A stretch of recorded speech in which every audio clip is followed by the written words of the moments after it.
Hello बच्चों, स्वागत है तुम्हारा मेरे YouTube चैनल केमिस्ट्री गुरु पर। और हम लोग पढ़ रहे हैं क्लास कक्षा 12 की केमिस्ट्री, जिसमें हमारा चैप्टर चल रहा था पृष्ठ रसायन। और पृष्ठ रसायन चैप्टर में हम लोग अब तक पढ़ चुके थे उत्प्रेरण। उत्प्रेरण में भी उत्प्रेरण के कई प्रकार पढ़ चुके थे। आज हम डिस्कस करने जा रहे हैं लास्ट उत्प्रेरण, एंजाइम उत्प्रेरण। लिख लो, कॉपी निकाल लो। एंजाइम उत्प्रेरण। बहुत सारे बच्चे कंफ्यूज होते हैं उत्प्रेरण और उत्प्रेरक, तो मैं क्लियर कर दूं। उत्प्रेरण क्रिया है, उत्प्रेरक नाउन यानी करता है, यानी वो पदार्थ जो उत्प्रेरण करता है उत्प्रेरक कहलाता है। आज हम यहां पर डिस्कस करने वाले हैं एंजाइम उत्प्रेरण। बच्चों, एंजाइम जटिल कार्बनिक यौगिक हैं, नाइट्रोजन के जटिल कार्बनिक यौगिक हैं, जिनके अणुभार बहुत बड़े बड़े होते हैं, बहुत भारी होते हैं। 3 लाख तक का अणुभार होता है एंजाइम्स का, यानी इनका स्ट्रक्चर बहुत बड़ा है। और ये एंजाइम किसी अकार्बनिक अभिक्रिया में हिस्सा नहीं लेते। ये सारे के सारे जैव रासायनिक अभिक्रियाओं को उत्प्रेरित करते हैं। ये जैव रासायनिक अभिक्रिया क्या होती है? ऐसी अभिक्रियाएं जो हमारे जीव जंतुओं के शरीर में होने वाली अभिक्रियाएं हैं, उनको जैव रासायनिक अभिक्रियाएं कहते हैं। और इन अभिक्रियाओं को उत्प्रेरित करने के लिए जिन पदार्थों का इस्तेमाल होता है, वो पदार्थ एंजाइम उत्प्रेरक कहलाते हैं। जैसे उदाहरण के तौर पर मैं छोटी सी बात कहूं, रोटी सभी लोग खाते हैं। रोटी खाई, रोटी क्या होता है? उसमें कार्बोहाइड्रेट्स हैं, खासतौर से कार्बोहाइड्रेट स्टार्च के रूप में होता है। हम जब रोटी खाते हैं तो टाइलिन एक एंजाइम होता है हमारी लार में, जीभ में, लार में एक टाइलिन एंजाइम होता है। वो रोटी को कहते हैं ना कि 32 बार चबाओ। तो रोटी को जब हम चबाते हैं, तो जब कई बार चबाते हैं, तो स्टार्च जो एक बड़ा मॉलिक्यूल है, उसको टाइलिन एंजाइम छोटे माल्टोज में परिवर्तित कर देता है। और इसीलिए कहते हैं कि जो टाइलिन के पहले, जब यानी कि जब हमने रोटी खाई थी, जो स्टार्च था वो स्वाद में कोई स्वाद नहीं होता उसका, लेकिन जब रोटी को बहुत चबाते हैं तो वो जब माल्टोज बदलता है तो माल्टोज मीठा होता है स्वाद में, इसीलिए बहुत देर तक चबाने के बाद रोटी मीठी लगती है। तो ये काम किसने किया? टाइलिन ने। तो टाइलिन कहां था? हमारी लार में। जब यही माल्टोज हमारे शरीर के अंदर जाता है तो वहां एक एंजाइम डायस्टेज होता है। ये डायस्टेज माल्टोज को ग्लूकोज में कन्वर्ट करता है। एक एंजाइम डायस्टेज है जिसने माल्टोज को माल्टेज में चेंज किया, और ग्लूकोज में। और बाद में ग्लूकोज जो है उसको जाइमेज एक एंजाइम होता है, एथिल अल्कोहल में चेंज करता है, और इस दौरान ऊर्जा निकलती है और हमको ऊर्जा से काम चलता है। ये सब चीजें तो बायोलॉजी वाले अच्छी तरह से जानते होंगे और बायोलॉजी वाले पढ़ाते भी हैं। फिलहाल मैं ये कहना चाह रहा हूं कि जीव जंतुओं के शरीर में या इनसे बने पदार्थों में या जैविक रासायनिक अभिक्रियाओं में जो पदार्थ उत्प्रेरक का काम करते हैं, उनको हम एंजाइम उत्प्रेरक कहते हैं। एंजाइम कार्बनिक यौगिक हैं जिनमें मुख्य तत्व नाइट्रोजन होता है, या यूं कहें कि प्रोटीनस कंपाउंड हैं। इनमें प्रोटीन का भी कुछ अवयव होते हैं। तो इनके बारे में आज हमको पढ़ना है, आज हमको जानना है। तो ये तो तुम जान गए कि एंजाइम क्या है। अब एंजाइम जो है, इनकी विशिष्टता जो होती है, इनके गुण हम देख लें कुछ। बेटा, एंजाइम बहुत एक तरह से सेंसिटिव है। ये कहा जाए तो गलत नहीं। सेंसिटिव का मतलब ये बहुत विशिष्ट है। एक एंजाइम किसी खास एक अभिक्रिया में ही काम करता है, इसके अलावा यह किसी दूसरे अभिक्रिया में उत्प्रेरक का कार्य नहीं करता। जैसे अभी मैंने कहा एग्जाम्पल के तौर पर C6H10O5 whole N plus NH2O gives out C12H22O11 plus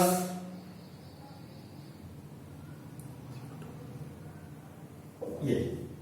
ठीक, तो यहां पर ये क्या है, माल्टोस। माल्टोस अब हो क्या रहा है कि ये स्टार्च को माल्टोज में बदलने का काम टाइलिन एंजाइम कर रहा है। तो बेटा मेरा कहने का मतलब ये कि टाइलिन केवल यही इसी अभिक्रिया में काम करेगा, इसके अलावा इसका कोई दूसरा काम नहीं है, पूरी केमिस्ट्री में कोई दूसरा उपयोग नहीं है। जैसा अभी तक पीछे तुमने उत्प्रेरक पढ़े उनमें ये तो था कि जैसे Fe उत्प्रेरक है तो Fe एक अभिक्रिया में दूसरी में कई अभिक्रियाओं में उत्प्रेरक का काम कर सकता है, लेकिन एंजाइम में ऐसा नहीं है। एंजाइम बहुत सेलेक्टिव है, यानी खास एंजाइम किसी खास अभिक्रिया को ही उत्प्रेरित करता है। इसलिए इनके नाम भी बड़े अजीब हैं। जैसे कि अभी एक अभिक्रिया है जिसमें माल्टोज बनता है, तो वहां जो एंजाइम इस्तेमाल करते हैं उसका नाम ही माल्टेस कह दिया गया। अभिक्रियाओं के आधार पर इनके नाम भी रख दिए गए। एक पॉइंट। दूसरा पॉइंट बेटा, ये एंजाइम जो है इनकी क्रियाविधि टेम्परेचर पर निर्भर करती है। ताप भी अगर ऊपर नीचे हो जाए, यानी बहुत अधिक ताप या बहुत कम ताप, दोनों ही कंडीशन में इन अब एंजाइम्स की काम करने की क्षमता कम हो जाती है। ये बहुत सेंसिटिव होते हैं, टेम्परेचर ताप का प्रभाव। इसीलिए हर एंजाइम का अपना एक अनुकूलतम ताप होता है, और यह लगभग 25 से 35 डिग्री सेंटीग्रेड के बीच का होता है। मतलब हर एंजाइम बहुत कम ताप पर अपना काम नहीं कर पाएगा, बहुत अधिक ताप पर अपना काम नहीं कर पाएगा। एक निश्चित ताप होता है जिस पर इनकी काम करने की क्षमता बहुत तेज होती है, और वह ताप अनुकूलतम ताप कहलाता है। और प्रायः ज्यादातर एंजाइम के लिए यह टेम्परेचर 25 से 35 डिग्री सेंटीग्रेड के बीच का होता है। जैसे एग्जाम्पल के तौर पर मैं बताऊं तुम्हें, दूध आता है घर में, दूध को गर्म कर दीजिए, रख दीजिए, शाम तक रखा रहेगा। शाम को फिर गर्म कर दीजिए, सुबह तक रखा रहेगा। या दूध को उठा के फ्रिज में रख दीजिए, रखा रहेगा, शाम तक रखा रहेगा, कोई प्रॉब्लम नहीं होगी। लेकिन इसी दूध को अगर दूध आया और ऐसे रहने दें तो 2 घंटे बाद दूध फट जाता है। तो दूध का फटना, ये दूध के फटने की जो क्रिया है, इसमें एक एंजाइम काम करता है और वो लैक्टोज को लैक्टिक एसिड में कन्वर्ट करता है। तो यहां पर एंजाइम अपना काम तेजी से कर रहा है, क्योंकि दूध रूम टेम्परेचर पर 25 डिग्री सेंटीग्रेड पर रखा हुआ है। इसी का ताप जब तुमने बढ़ा दिया, उबाल के रख दिया, या इसी को ठंडा करके फ्रिज में रख दिया, तो दोनों ही कंडीशन में वो एंजाइम अपना काम नहीं कर पा रहा है, और तब तुम्हारा दूध नहीं फट रहा है। यही बात मैं कहना चाहता हूं, हर एंजाइम का अपना एक अनुकूलतम ताप होता है जिस पर इसकी क्रियाविधि अधिक होती है। दूसरा पॉइंट,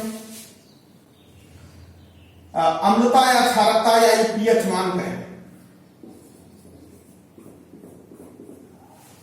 तो बच्चों, एंजाइम एक निश्चित पीएच पर अपना काम अच्छा करते हैं।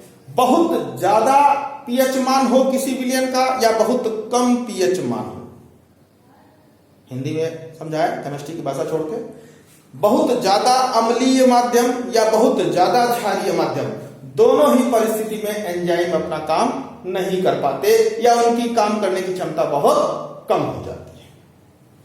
इसीलिए होता यह है कि अगर हमें किसी चीज को एंजाइम से बचाना है तो माध्यम या तो अम्लीय कर देते हैं या उसको क्षारीय कर देते हैं। जैसे उदाहरण के तौर पर घरों में खटाई रखी जाती है। ऐसे अगर तुम किसी गोभी का अचार बनाओ और उसमें खटाई न डालो, ऐसे छोड़ दो, तो वो खराब हो जाएगी, सब्जी खराब हो जाती है। लेकिन जब उसमें हम एसिड मिला देते हैं या माध्यम को अम्लीय कर देते हैं तो वो महीनों रखी रहती है, नहीं खराब होती। इसी प्रकार से दूध की मैं बात कर रहा था, एग्जाम्पल ले रहा था, तो मैं आज तुम्हें जरा बता दूं आज इस बात को कि तुमने कभी देखा, इस बात को महसूस किया कि तुम दूध लेके आए, घर में रख दिए, 2 घंटे बाद गर्म नहीं हुआ, फट गया। लेकिन दूध वाला जो है वो सुबह घर से दूध का डिब्बा लेके निकलता है और सुबह 6 बजे से बांटना शुरू करता है, दोपहर में 12 बजे, 1 बजे, 2 बजे, 3 बजे तक लोगों के घरों में दूध देता है। उसके डिब्बे में दूध नहीं फटता। आखिर ऐसी क्या खास बात है? तो बच्चों जानो इस बात को, मैं किसी पर आरोप नहीं लगा रहा हूं, मेरी बात को अन्यथा मत लेना, लेकिन ऐसा होता है कि दूध बेचने वाला जब दूध लेके निकलता है तो वो विलयन को क्षारीय कर देता है, दूध को क्षारीय कर देता है, और जब उसकी पीएच मान उसका बढ़ जाता है फिर वो दिन भर दूध बेचता है, दूध नहीं फटता। अब तुम कहोगे क्षारीय कैसे कर देता है? तो अब ये तो चैनल पर बोलना ठीक नहीं है, लेकिन फिर भी मैं बता दूं, कुछ चीजें हैं ऐसी जो दूध में मिला देने पर दूध का विलयन क्षारीय हो जाता है और पता बिल्कुल नहीं चलता। प्राकृतिक चीज है एक, जैसे अशोक का एक पेड़ होता, तो अशोक के पेड़ के जो पत्ते होते हैं अगर उनको दूध में डाल दिया जाए तो वो विलयन को क्षारीय कर देते हैं, पीस के डाल देते हैं, और दूध के टेस्ट में कोई बहुत फर्क नहीं आता। इसीलिए छोटे इलाकों से बड़े इलाकों में जब शहरों में दूध जाता है तो उनमें अक्सर डिब्बे में कुछ ना कुछ वो मिला देते हैं और वो दूध दिन भर चलता रहता है। नुकसान होगा तुम्हारा, होगा, दूध वाले को तो फायदा ही होगा। तो इस प्रकार से ये माध्यम को परिवर्तित करके एंजाइम से होने वाली अभिक्रिया को रोकने का प्रयास करते हैं। यह है पीएच मान, यानी कि एक सेंटेंस में कहें कि बहुत अधिक पीएच पर या बहुत कम पीएच पर एंजाइम की काम करने की क्षमता कम हो जाती है। Next point, coenzyme.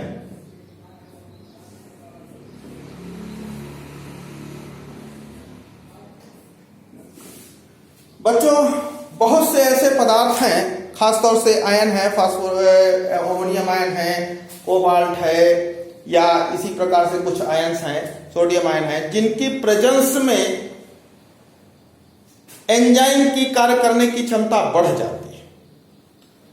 इन पदार्थों को कोएंजाइम्स कहते हैं। पहले तो हिंदी भाषा में कहें तो शुद्ध हिंदी में तो यह कहा जाता है कि ये एंजाइम के भोज्य पदार्थ हैं, मतलब एंजाइम इनको खा पी के मोटा हो जाता है और इनके खाने से उसकी काम करने की क्षमता बढ़ जाती है।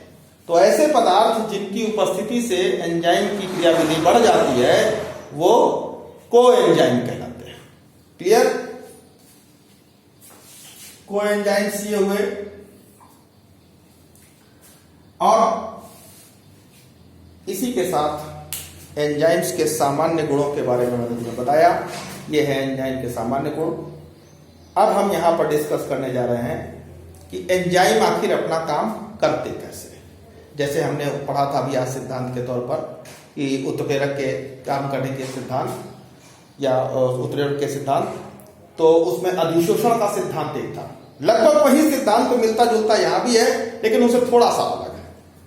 तो एंजाइम के कार्य करने की तरीका, या इसको कहें कि एंजाइम की क्रियाविधि, इसको डिस्कस करते हैं। डिस्कस कहाँ रख दिया?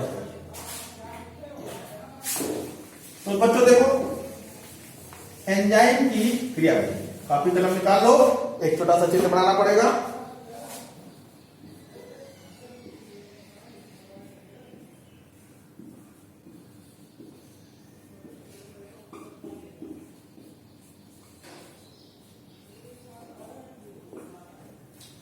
तो इसके मामले में कहा जाता है कि एंजाइम की क्रियाविधि ताला कुंजी मॉडल है, लॉक एंड की मॉडल कहा जाता है। जैसे ताला और चाबी होता है वैसा ही कुछ स्ट्रक्चर, कुछ वैसी ही घटना यहां भी घटती है।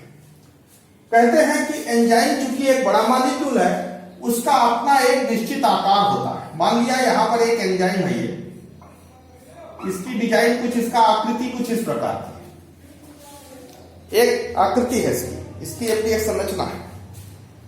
बेटा ये एंजाइम जब किसी अभिकारक के संपर्क में आता है तो कोई सब अभिकारक तो इसके साथ अधिशोषित नहीं हो सकते, ऐसा ही अभिकारक इसके साथ अधिशोषित होगा जिसकी आकृति इससे मिलती जुलती होगी। जैसे ये एक अभिकारक है जिसकी आकृति कुछ इस प्रकार की है, ये ठीक है, ये है अभिकारक सबस्ट्रेट और ये है एंजाइम। जब एक एंजाइम एक अभिकारक से मिलता है तो वो अपनी सतह पर, ये है इसकी सतह,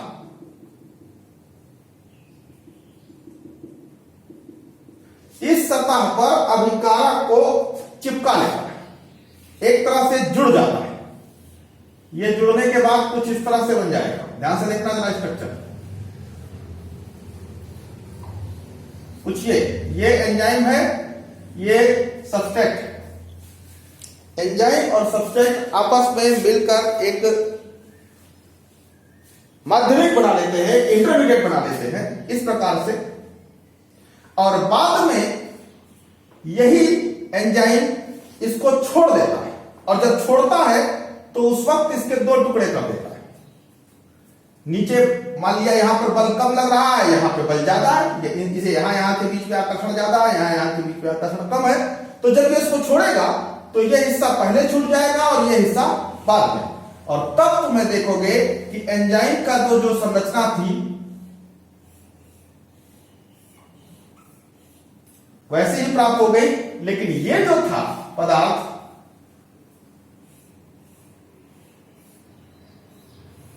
ये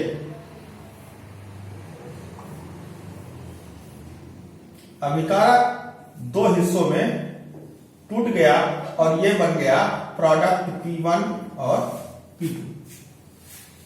कहने का मतलब अपनी सतह पर, जैसे ताला होता है ना, ताले में चाबी, हर ताले में हर चाबी नहीं रख सकती, ताले की अपनी एक निश्चित चाबी होती है जो उसके अंदर सेट हो जाती है, और जब वो फिट हो जाती है तभी वो आगे ताला खोल पाता है, चाबी ताले को खोल पाती है।